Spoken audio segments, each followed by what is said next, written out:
I zdravo ljudi, još jedan video. Danas ćemo još jedan trik s kartama i ne znam što da vam pokažem, no pokazat ću vam magičnu peticu ili čarovnu peticu, kako god. Uglavnom za ovaj trik vam je potrebna petica, nije bitno koja, ali ja preferiram peticu pik i 4 asa.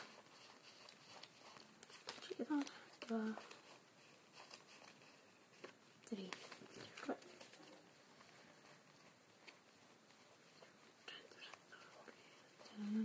4 asa. I sad morate baš postaviti ovako. 4 asa. Bitno kojim redom, uglavnom i peticu ovako.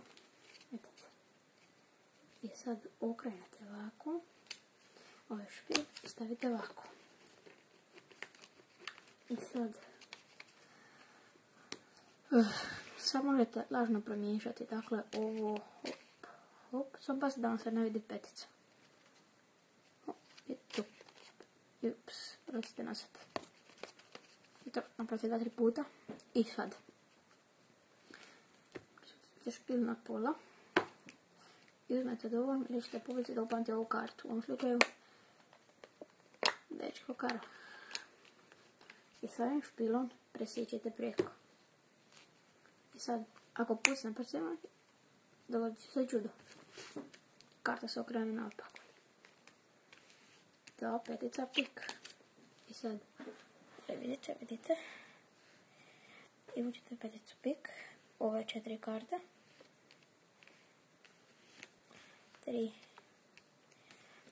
i ova 4. za redom. I sad ova 5. karta. Ja, dečko kara. Ako je još jedan pucnem prsima, desit će se. Sad nalazi 4 još. I ništa, to je bilo to za ovu epizodu. Vidimo se sljedećoj. Like, comment, subscribe ako još niste. I vidimo se sljedećoj. Bye bye!